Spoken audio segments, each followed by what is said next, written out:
A partir de este momento, la economía dejará de ser una dimensión desconocida. Así que prepare su calculadora, abra su mente y evalúe las posibilidades de inversión. RCR Negocios presenta La Otra Vía, una forma de entender la economía como parte de su vida cotidiana.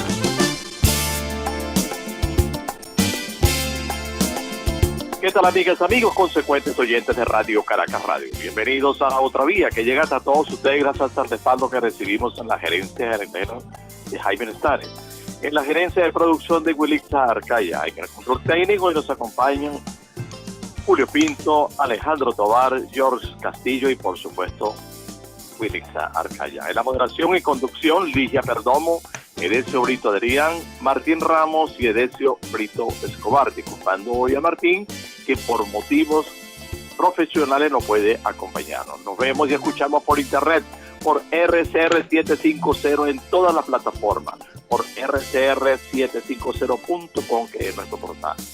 Les invitamos asimismo a suscribirse al canal YouTube de RCR750, que es el nuestro también.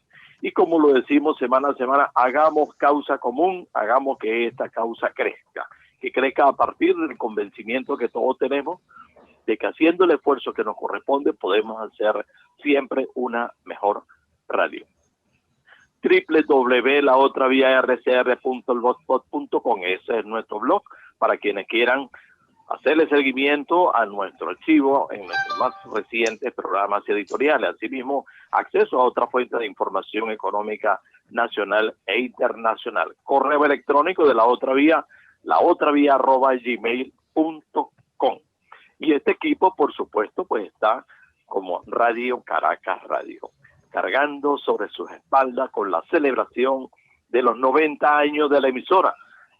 Fiesta para el país, fiesta para quienes hacen esfuerzo radial y desde luego para quienes seguimos creyendo en que definitivamente el medio de por excelencia para que llegue más y más lejos es la radio. Radio Caracas Radio, la escuela de la radio venezolana, la radio en la que nosotros tenemos ya 22 años y que obviamente siempre con el apoyo de Jaime Nestar y del equipo de Radio Caracas Radio podemos seguir adelante. Así que conjuntamente con el propósito que nos une hoy en el programa que vamos a hacer este día, pues tenemos esta causa mayor que la vamos a referir en el desarrollo de nuestro programa. Este desarrollo adicional tiene que ver con otro periodista. Dijimos, vamos a tratar de concluir nuestra actividad comunicacional del año haciendo un programa con un colega que no solamente es hermano para nosotros, sino también un colega desde hace muchísimos años, y ya en el desarrollo del programa que pensamos hacerlo con mucha libertad, llamémoslo así, con mucha flexibilidad, pues cada uno de ustedes, amigos radioescuchos, se dará cuenta por qué hemos dicho que es un programa definitivamente especial. Nosotros somos compañeros de la calle, compañeros del reportaje, compañeros del reporterismo, compañeros de lo que es el periodismo. Bueno, ya Ligia, que es de las más muchachas del grupo, bueno, es el más muchacho en este momento, ¿no? Lo cual no quiere decir que Ligia sea vieja, sino simplemente que es parte de esta experiencia que nosotros hemos usado y compartido a lo largo de los años en lo que tenemos en el reporterismo en radial, en el reporterismo impreso y obviamente pues en el periodismo de la calle. Insistimos en el uso del texto. Dejo en el uso de la palabra a Ligia, dejo en el uso de la palabra a Edesio para que ellos comiencen esta conversación con nuestro compañero Juan Bautista Salas, jefe de la corresponsalía en Caracas del diario El Impulso. Él va a decir durante 4 años, yo no recuerdo cuántos años tiene Juan en la jefatura del diario, pero sin embargo vamos a ir combinando lo que ha sido el periodismo radial, lo que ha sido el periodismo impreso y lo que ha sido el periodismo en otra fuente de información. Dejo en el uso de la palabra entonces a Ligia y a eso. Adelante. Sí, buenos días, amigo.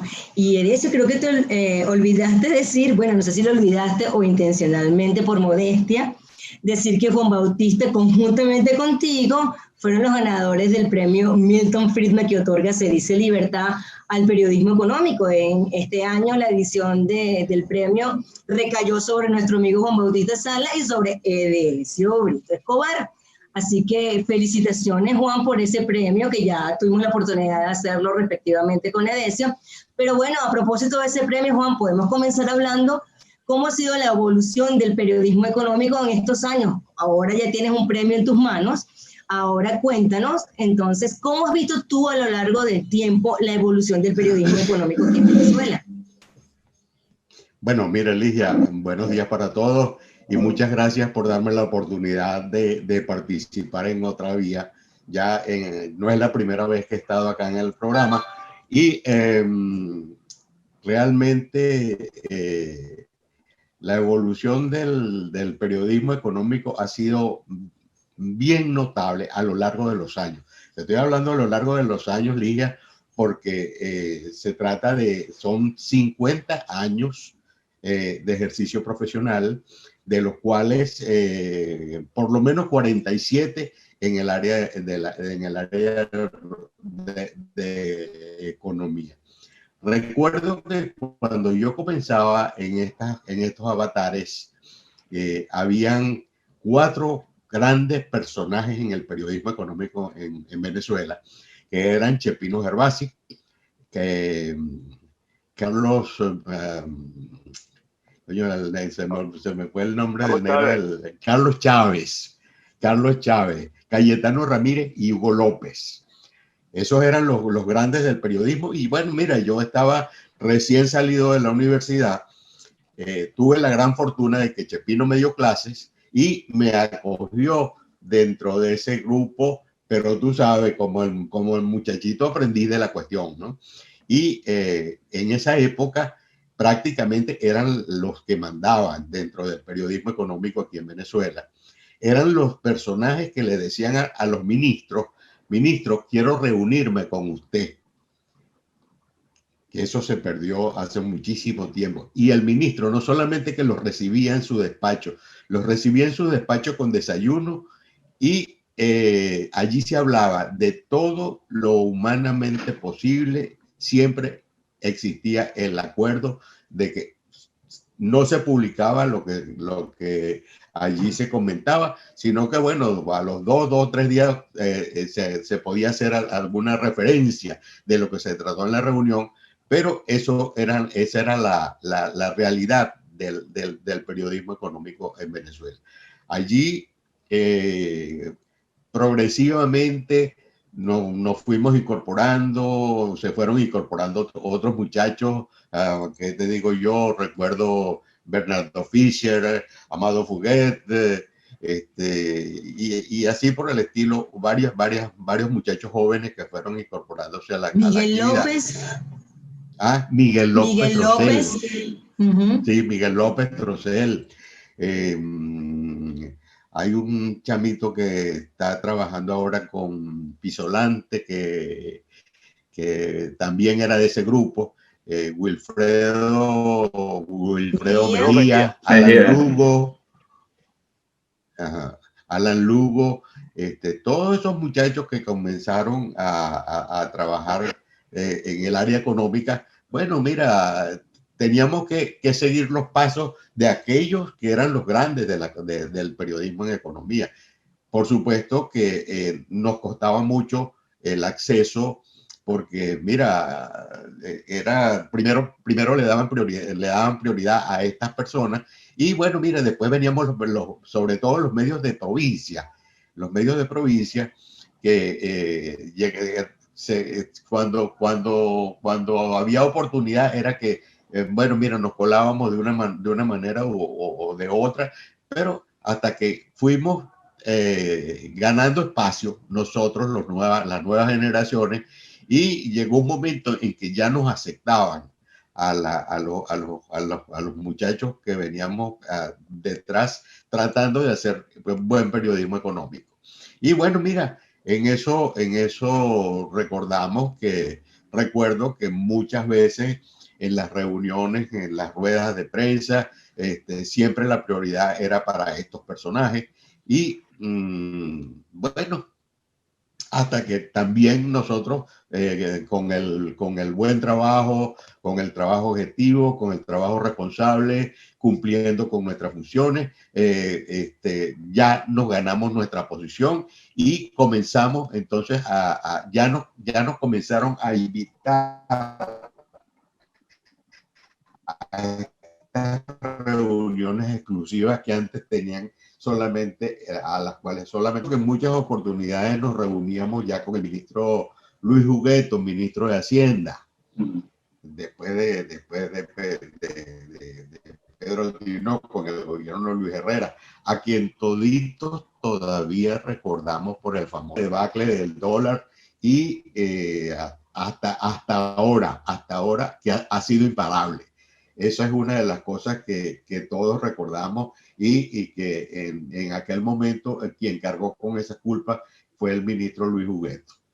Lamentablemente hoy me comentaron que tiene problemas de salud, que está recluido en su hogar, pero bueno, esa es historia contemporánea de la cual nosotros de alguna u otra forma hemos tenido una participación. Juan, bueno, bienvenido, te doy la bienvenida también, Juan. Como decía mi padre, es un hermano para él. Desde pequeñito lo he visto en mi casa, he conocido a sus hijos, que son también como mis primos. O sea, es como una especie de tío para mí. Sí, yo quería preguntarte, Juan, para nadie es un secreto que el periodismo en Venezuela ha sido vapuleado. El periodismo independiente en Venezuela ha sido vapuleado, sobre todo el periodismo impreso, ¿no? Y tú representas a un diario, a un medio impreso en Venezuela. ¿Cómo crees tú que se ha tenido, o cómo crees tú no, qué ha tenido que hacer el periodismo impreso en Venezuela, el periodismo independiente, para reinventarse ante todas estas amenazas, todas estas arremetidas que han de los que ha sido víctima? Mira, Edesio José, realmente es cierto, trabajo con el Impulso, al periódico impreso, el decano de la prensa nacional, con 116 años de vida activa. Ya tenemos 2 años que nos quitaron el papel, pero eso que tú dices de reinventarse.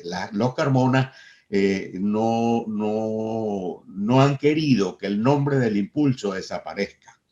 Y bueno, mira, nos hemos tenido que montar en lo que es la actividad digital.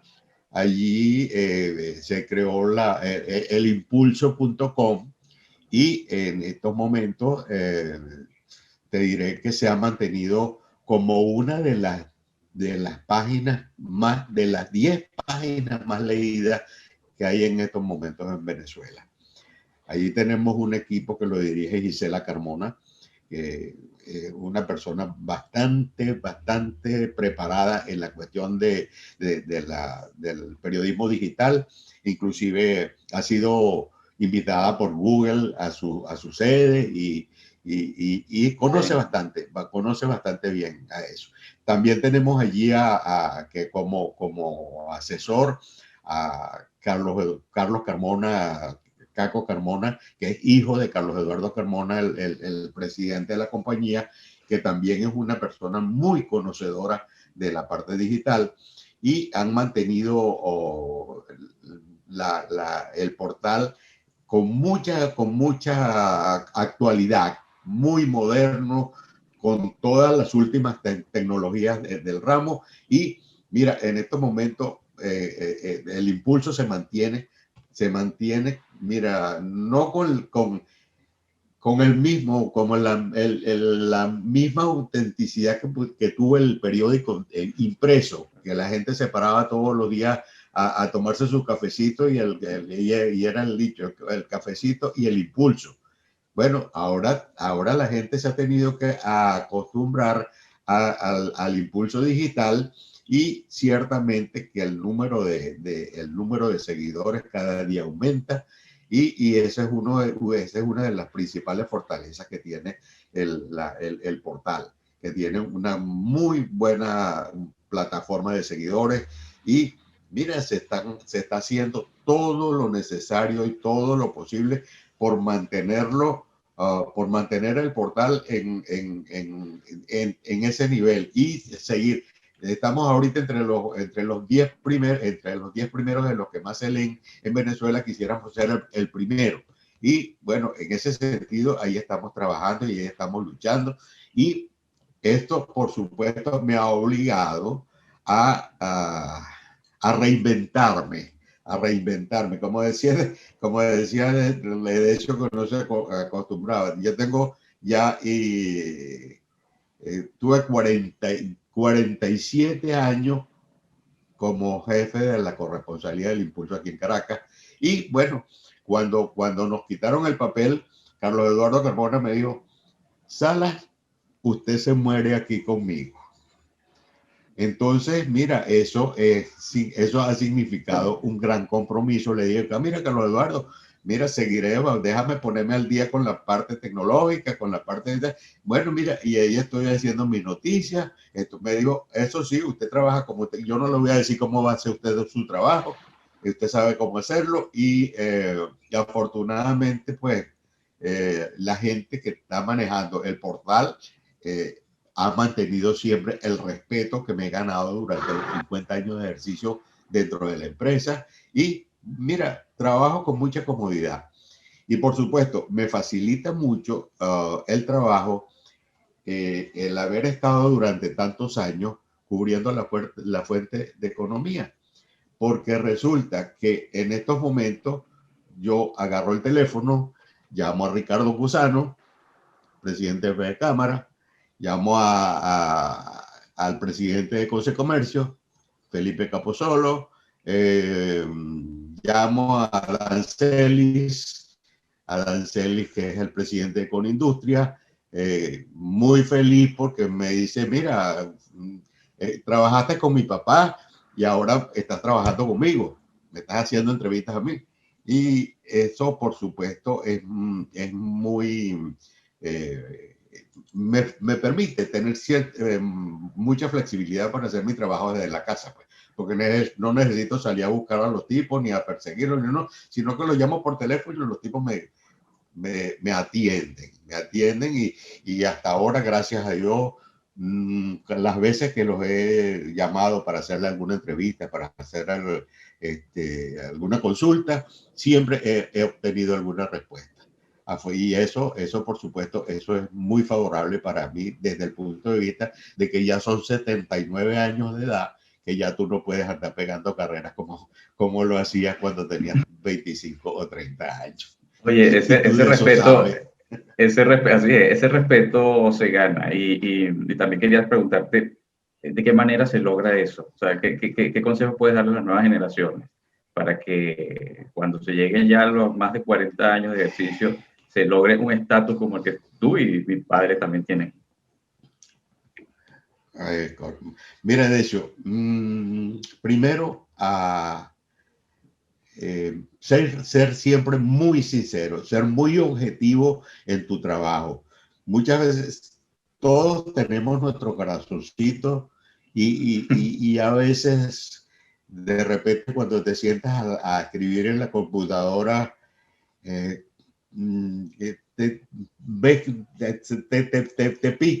pica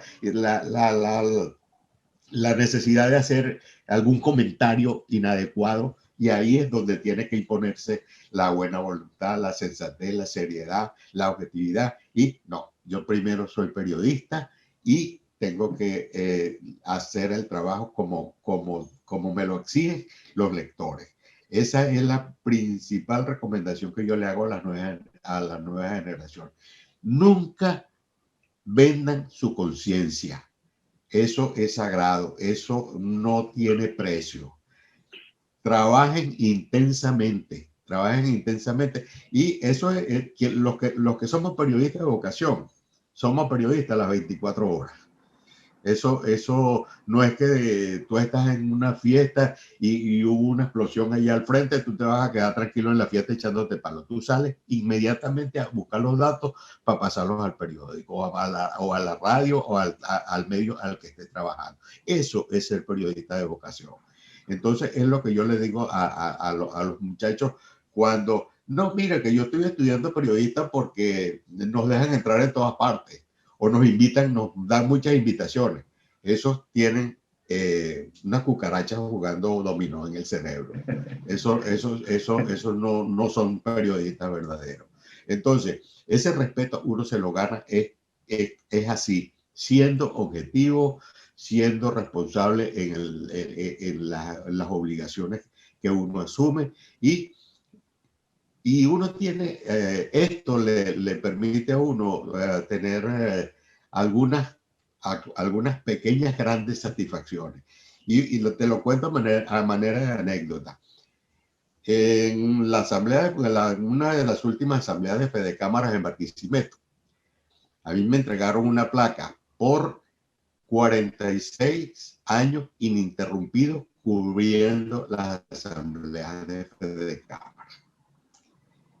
Y bueno, mira, yo estaba con mi esposa, me paró a recibir la placa de reconocimiento y me dice Jorge Roy, que era el presidente saliente, me dice, no te la voy a entregar yo, te la van a entregar los expresidentes de Fedecámaras. Y había 8 expresidentes de Fedecámaras en la asamblea que habían ido exclusivamente para entregarme el premio y la placa a Juan Bautista Sala. Eso te digo, eso me movió el piso. Eso me movió el piso porque eso nunca se vio en las asambleas de Fedecámaras. Y ese es el respeto que te digo que tenemos, y digo tenemos porque lo tengo yo y lo tiene tu padre, lo tiene Edesio, porque así como a mí me respeta en todo lo que es la parte gremial empresarial, así respetan también a Edesio Brito Escobar. Bueno, yo me siento en la obligación de hacer alguna reflexión en este momento. Y no solamente porque suscribo todo lo que ha dicho Juan, sino también porque caigo en el terreno de hay algo de lo que, bueno, y mi hijo lo sabe también, es de esa mortificación que tenemos algunos periodistas por la desarmonía, que pudiéramos llamar así, entre el televidente, entre el radioescucha, entre el lector de medios impresos, con algunos medios y con algunos periodistas. No es fácil. Nosotros en Venezuela lamentablemente hemos poco a poco ido desvirtuando lo que significa esa relación. No ha sido fácil. El hecho de haber podido cruzar este río de bellas noticias o de buenas noticias interesantes o a veces complicadas durante tantos años, a uno le permite más o menos tener una visión muy amplia de lo que significa el trabajo comunicacional y la relación con la fuente, pero también con la otra parte, que es la que a nosotros también nos interesa, que es el oyente, es el radioescucha, el que nos lee, el que nos critica, el que nos cuestiona. Y nosotros en la otra vía nos hemos empeñado justamente en hacer un acercamiento a nivel comunicacional y con quien nos escucha a través de Radio Caracas Radio. Obviamente para nosotros es un motivo de orgullo que no solamente estemos en el momento de los 90 años de Radio Caracas Radio, sino también en lo que ha significado ese esfuerzo que lamentablemente gran parte de él ha sido desvirtuado por otros intereses. Y esos intereses, y lo hemos dicho nosotros en el programa, lo decía Aurelio y lo mantengo, pues gran parte ha sido la forma como parte de la política ha visto los medios de comunicación social.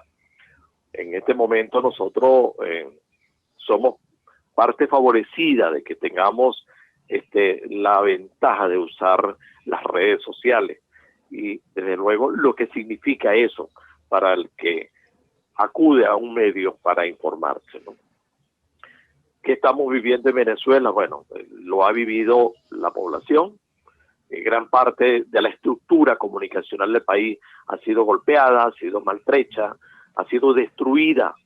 Y sin embargo, muchísimos estamos empeñados en esto, en seguir adelante. No solamente lo digo por Radio Caracas Radio, sino por otra cantidad de medios que se empeñan en hacerle sentir al ciudadano que no debe perder el contacto con lo que somos los periodistas y lo que somos los medios de comunicación social. A mí me honra, sinceramente, haber recibido con Juan el reconocimiento que nos hizo sentir, se dice, hace pocas semanas. Y eso para nosotros no solamente es un compromiso para seguir adelante hasta donde Dios nos lo permita, obviamente, y los que dirigen los medios nos lo permitan, sino también hasta que los ciudadanos nos sigan viendo como gente seria en el desarrollo de la comunicación. Yo no tengo nada nuevo que añadir a lo que Juan ha dicho. Quizás una cosa que se van a reír Edesio y Ligia, ¿no? Y es que nosotros cuando comenzamos el reporterismo de la Fuente Económica y asistíamos a la Asamblea de Fede Cámara, transmitíamos por Telex. Los Telex son un recurso comunicacional que se usó en la historia venezolana para podernos comunicar en el país. Y bueno, nosotros comenzamos allí y hemos terminado manejando unas computadoras. Imagínense cuántos años han pasado. Pero lo más interesante, y yo creo que en esto Juan coincide conmigo, es él lo mencionó en algún momento, y es el factor vocación. Somos periodistas de vocación. Muchos nos dicen, ustedes nacieron periodistas, y nosotros pues estamos convencidos de eso. Pero lo increíble es que podamos seguir haciendo este trabajo y que Juan lo está describiendo magistralmente en este momento. Y yo lo ofrezco modestamente a Ligia y a Edesio como factor de aprendizaje, pero también seguramente a muchos colegas que nos están oyendo en este momento, porque están alegres por los 90 años de Radio Caracas Radio, pero también porque son periodistas, son comunicadores y saben definitivamente lo que significa esta profesión. Yo quería hacer esta reflexión, yo no las había hecho desde el momento ni siquiera que nos entregaron un reconocimiento, sino hasta este instante, para que se sepa que yo le profeso un profundo respeto a Juan Bautista Sala, y adicionalmente me siento orgulloso de tenerlo como amigo y también agradecido aquellos con todas las personas con las que he trabajado en la parte comunicacional, de haber tenido como compañero de brega a Juan Bautista Sala. Y yo quería que Juan supiera eso. Y bueno, para nosotros es un orgullo. Nosotros nos comprometimos a hacer esta conversación contigo porque creemos en que definitivamente no solamente te lo queríamos hacer sentir, sino también convertir en motivación para quienes, como Ligia, como Edesio, hacen comunicación también, hacen periodismo y son ejemplos también de vocación, me consta. Y a mí yo me siento orgulloso de que estemos juntos. Yo lamento que no esté Aurelio. Con Aurelio tuvimos el compromiso de compartir responsabilidades profesionales, pero también de compartir muchas inquietudes por lo que es la comunicación social, lo que es el periodismo y obviamente lo que significa, como Juan lo ha descrito hasta este momento, hacer periodismo de la manera como lo hemos tenido que hacer en nuestro país.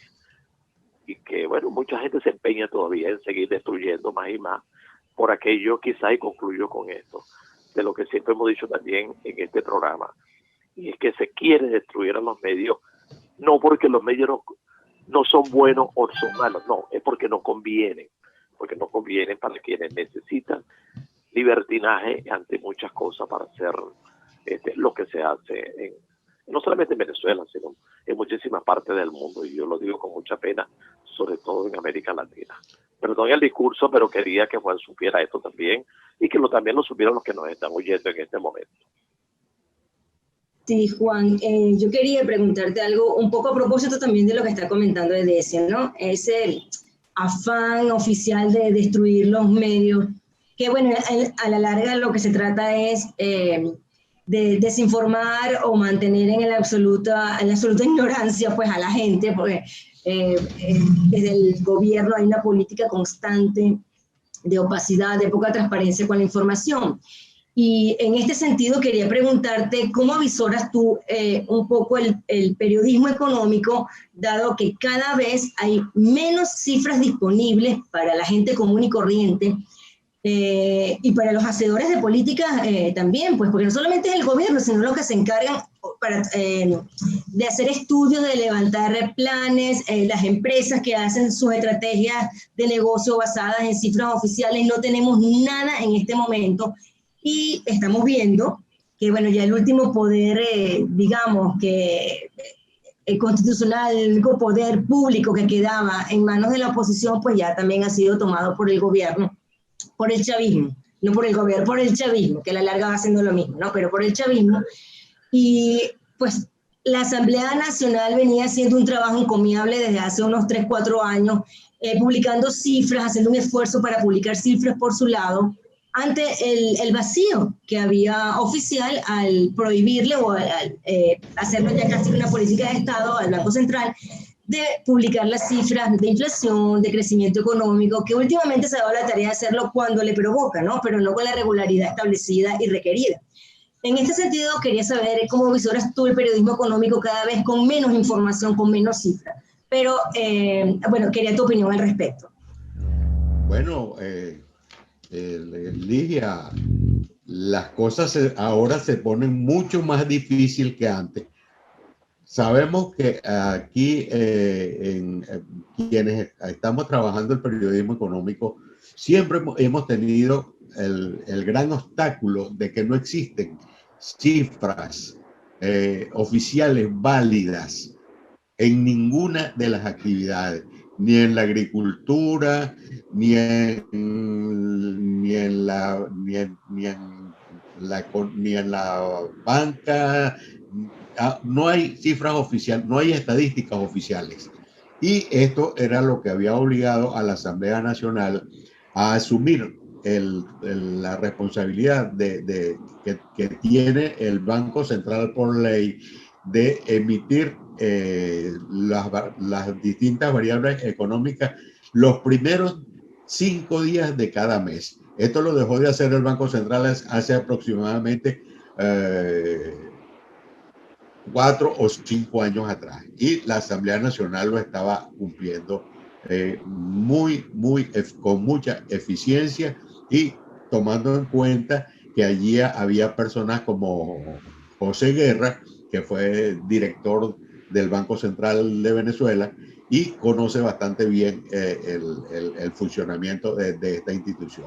Ahora, con la llegada del chavismo a la Asamblea Nacional, olvidémonos de estas cifras y volvemos a caer en el oscurantismo en materia de saber qué es lo que está pasando en la economía, y lamentablemente no veo cómo se pueda resolver esto en el futuro, y tendremos que seguir acudiendo a los economistas tradicionales para conocer sus opiniones, y porque muchas, por ejemplo, empresas como Ecoanalítica, Data Analysis, son las que se ocupan muchas veces de dar estas cifras, y no nos quedará más remedio que seguir acudiendo a ellas, porque oficialmente ni el Banco Central ni ahora la Asamblea Nacional nos darán nuevas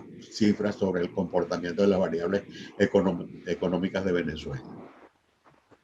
Recordamos que estamos conversando con Juan Bautista Salas, periodista de La Fuente Económica, jefe de la corresponsalía del diario El Impulso. Juan, ya que estamos en esta materia, ¿cómo ves tú para el año que viene la economía venezolana, tomando en cuenta todo lo que se ha aplicado este año, con una pandemia de contexto? ¿Han sido acertadas las políticas que se han estado implementando en el país? Y por los vientos que soplan, como que van a hacer, el año que viene será una continuación de este. ¿Tú ves eso acertado? ¿Cómo crees tú en el caso del Bolívar? ¿Qué va a pasar con el Bolívar? ¿Va a terminar de morir? ¿Va a ser recuperado, como dicen por allí? Mira, aquí, de hecho, hay tantas contradicciones a nivel del gobierno de Nicolás Maduro, que uno realmente no sabe qué es lo que van a hacer ni qué es lo que están haciendo. Sin embargo, quiero decirte que por lo que uno ve, por lo que uno observa, por lo que uno lee, el año que viene va a ser realmente bien difícil, sobre todo si continúa el esquema de políticas económicas actuales del gobierno, que no ha terminado de entender que su modelo económico fracasó, que no funciona, que lo que ha contribuido a la destrucción del país. Bueno, tú eres una persona muy joven, pero debes recordar lo que era Petróleos de Venezuela en este Claro. país. Una de las principales empresas petroleras del mundo, y en estos momentos está quebrada, no funciona. La producción petrolera está por debajo de los 300.000 barriles, y después de haber tenido inclusive pretensiones de un potencial de 5,5 millones de barriles. Ahorita en estos momentos está por debajo de los 300.000, y ya Venezuela dejó de ser referencia como país petrolero a nivel internacional. Tú recordamos que Venezuela durante muchos años formó parte de los fundadores de la OPEP. Juan Pablo Pérez Alfonso fue uno de los grandes hombres dentro de esta organización, y eso quedó en la historia. Ahora ya después de aquella famosa rueda de prensa del comandante Galáctico cuando despidió a unos 20,000 trabajadores de petróleo de Venezuela, allí comenzó la debacle de esta empresa. Y después que estuvo por ahí al frente de ella el ministro Ramírez, que prácticamente lo llaman el barbarazo, porque acabó con todo. Entonces, mira, la agricultura tiene 13 años de caída consecutiva en la producción. La industria tiene 33 años, 33 trimestres consecutivos de caída constante.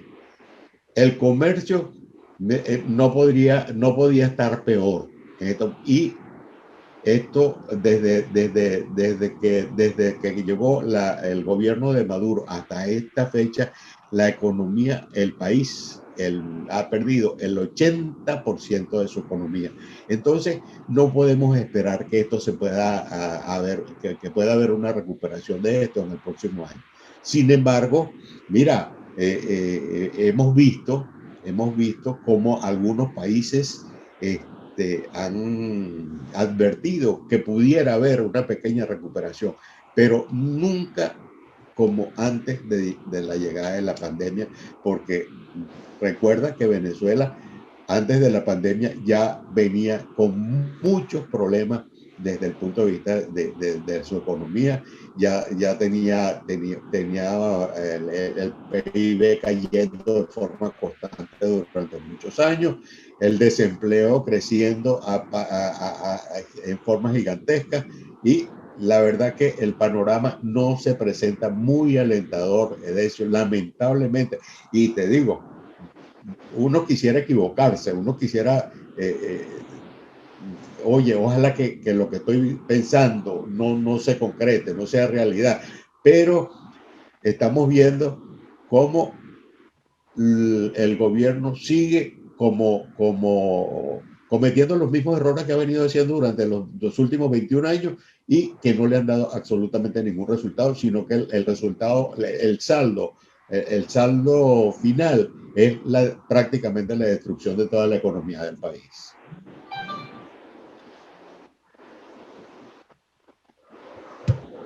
Así que no avisoro que vaya a haber una mejoría por lo menos en el mediano plazo. Sí, Ahora, hay unas declaraciones en el día de ayer del señor Olivares, el economista. Hace dos reflexiones interesantes que nos pueden servir de referencia en este momento para poder ampliar un poco lo que está diciendo Juan. En primer lugar, el colapso del Estado venezolano. O sea, generalmente nosotros siempre nos planteamos hace 15, 20 años atrás lo que era la economía venezolana que subía y bajaba dependiendo del comportamiento del precio del petróleo, como tú lo referías. Eso no está sucediendo, las cuestiones son distintas, la economía global ha cambiado, adicionalmente impactada por lo que ha significado la pandemia, y nosotros tenemos una forma de conducir al país, bueno, digo nosotros porque somos los venezolanos, o sea, nosotros no podemos desvincularnos de lo que significa la conducción del país de la manera como se viene haciendo, es con una permanente visión de lo que significa el enfoque del Estado. O sea, el estatismo nuestro es prácticamente el gran recurso de peso de quienes no gobiernan, y se lo plantean así. O sea, es como que si poco importara el esfuerzo que pueda hacer el Estado venezolano en favor de la población, sino en favor de lo que significa la conducción del país. Y eso es lo que decía Olivares ayer. O sea, es como que aquí lo importante fuera perdurar al frente del Estado, no que el Estado sea eficiente. Ahora, ¿cómo es que nosotros definitivamente podemos avisorar una modificación de la realidad que estamos viviendo si quienes están al frente del Estado son los mismos de siempre, por lo menos de las últimas 2 décadas, y pareciera que no les inquieta que esto cambie, sino que se mantenga como esté?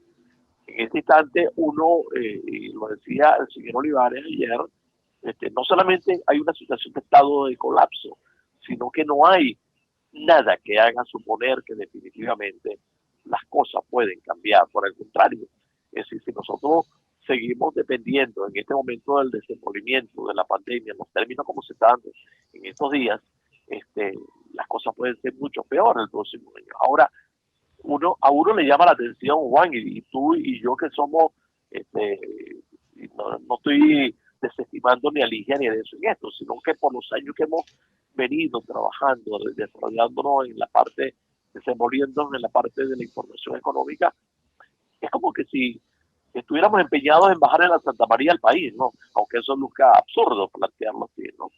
Pero a uno le llama la atención es eso, es decir, es como que si poco importa que el país evolucione positivamente, sino que se mantenga en esta situación de inamovilidad, porque lo importante es tener el control del poder, Juan. Mira, Edesio, eso que estás diciendo es una verdad como un templo. Es totalmente cierto. Aquí no se observa por ninguna parte ningún indicio que permita pensar que el gobierno va a cambiar el modelo que ha venido aplicando durante tanto tiempo y que le ha dado muy buenos resultados a la hora de mantenerse en el poder. Y fíjate tú que uno de los sectores que siempre contribuye al desarrollo de los pueblos y de los países es la educación, y este gobierno se ha empeñado en destruir a las universidades. Las tiene contra la pared, les redujo el presupuesto, porque el criterio que tiene la gente del alto gobierno es que mientras menos educación tenga la gente, más fácil es controlarla. Y, bueno, precisamente eso es lo que ha venido haciendo, un control social férreo a través de la caja CLAP, a través de los bonos, de los distintos bonos que le está dando a la gente, y eso le ha hecho un gravísimo daño a los venezolanos, porque los venezolanos, lamentablemente, muchos venezolanos, especialmente los sectores de menores recursos, se acostumbraron a las dádivas.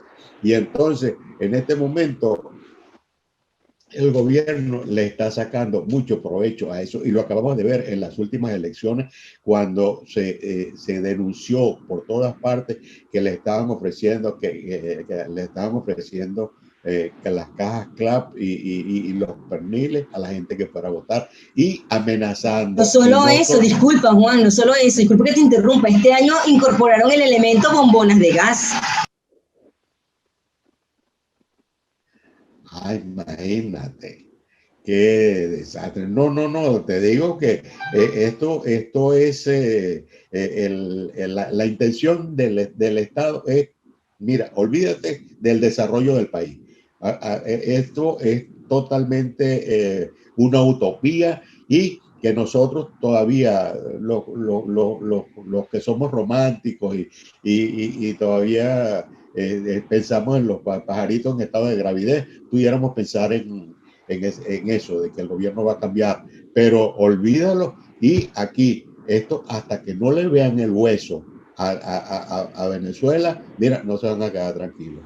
Y lamentablemente ahora con el control de la Asamblea Nacional, ahora vienen contra la sociedad civil, contra la propiedad privada, con la aplicación del Estado comunal y bueno, sálvese quien pueda. Juan, ¿y qué crees tú que va a pasar con la ley antibloqueo? Es decir, tenemos una ley que establece ciertos privilegios para un sector de la empresa privada, obviamente que solo conocerá el gobierno nacional porque el venezolano común y corriente no va a tener acceso a qué es lo que se está conversando, qué negocios están llegando allí.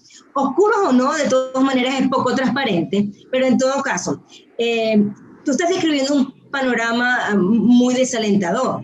Pero estos empresarios o empresas que vengan a participar conjuntamente con el gobierno o a beneficiarse de esta ley antibloqueo, pues alguna inversión tendrán que hacer aquí, algún rédito tendrán que obtener por el dinero que están trayendo. ¿Qué crees tú que vaya a pasar allí? ¿O qué sectores pueden, en todo caso, en medio de este panorama desalentador, beneficiarse con algo, es decir, algún rebote, algún sector económico por ese dinero, ese capital extranjero que pudiera entrar con esta nueva ley chavista? Bueno, mira, yo creo que Nicolás Maduro ordenó la elaboración de esta ley porque ya tenían listos los resultados de las elecciones que se realizaron este domingo y sabe que ahora tiene el control para hacer lo que le parezca y lo que no le parezca. En estos momentos acaban de entregarle el Central Pío Tamayo de allá del Tocuyo a una empresa, nadie sabe quiénes son, no se sabe dónde salieron, cuál es el capital que van a aportar. Se comenta que lo negociaron a precio de gallina flaca, porque en las condiciones en que está la economía en el país en estos momentos, Ligia, tú que también manejas bastante bien la parte económica, ¿quién viene a invertir aquí en el país? Sobre todo capitales sanos, no capitales golondrinas, sino capitales sanos. ¿Quién va a venir en este momento a invertir en el país si sabe que en cualquier momento, que no hay seguridad jurídica y en cualquier momento lo pueden expropiar? Esto simplemente es como una triangulación. Esto de la ley antibloqueo es una triangulación. Esto las empresas se las voy a entregar a quienes son mis amigos, a quienes me han estado apoyando y a precio solidario para que no haya ningún problema. O sea que no creo que eso vaya a traer ningún beneficio para el país y para los venezolanos, sino para ese grupito que está enquistado ahí alrededor de Nicolás Maduro y su pueblo. ¿Y tú crees que en el caso, ya que expusiste el caso de ese central, tú crees que se vaya a utilizar para incrementar la producción aquí localmente? ¿O tú crees que los que se van a beneficiar de eso es solamente voy a meter aquí, a lo mejor lo pongo a producir, pero exporto lo que saco, por ejemplo?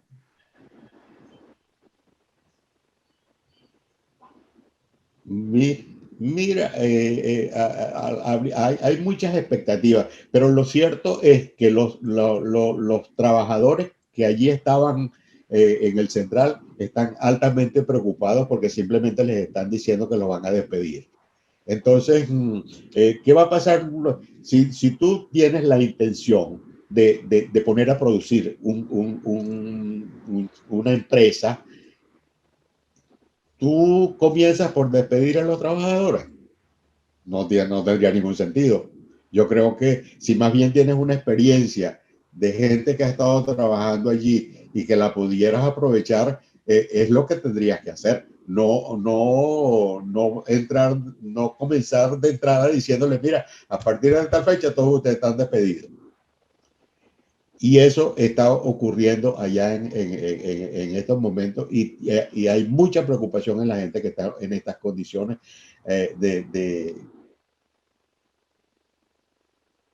Bueno, lamentablemente se nos ha caído la comunicación con el colega Juan Bautista Salas del diario El Impulso, el jefe de la corresponsalía del diario El Impulso de Barquisimeto acá en Caracas, y eso no nos facilita la conclusión pues, de lo que él estaba planteando.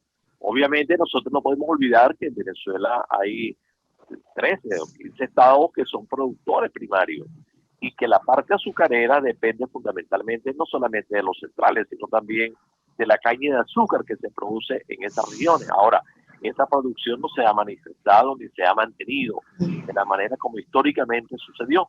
Y es quizás por eso por lo que se genera esa inquietud que hay en el distrito Morán del estado Lara y que tiene que ver precisamente con una de las zonas azucareras que es el central Pío Tamayo. Bueno, esa es la realidad de la agricultura del campo venezolano. Gran parte de ella la hemos tocado con otros invitados que hemos tenido nosotros acá en la otra vía. La semana pasada inclusive la teníamos con el sector ganadero y tiene que ver precisamente con lo que ha sucedido en Venezuela con la actividad primaria y la actividad secundaria de la economía venezolana. En todo caso, bueno, hemos logrado la conversación con Juan Bautista Salas, colega que este año recibió el premio Milton Friedman, la fuente económica, la información económica en Venezuela, y que por muchos años pues, ha estado, como lo decíamos al comienzo del programa, al frente de la gestura de la corresponsalía del diario El Impulso del Estado Lara, acá en Caracas. Ustedes, amigos Radio Escucha, pues le agradecemos su sintonía, que nos hayan permitido pues, esta conversación con él y con ustedes, y le recordamos pues, que han estado ustedes también en sintonía de la radio que por 90 años ha estado dándonos información a nivel nacional.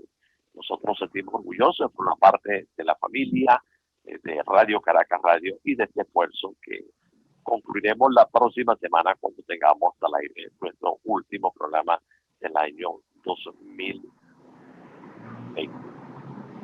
Esto, como siempre les digo, sigan con la programación de Radio Caracas Radio, la radio que se ve.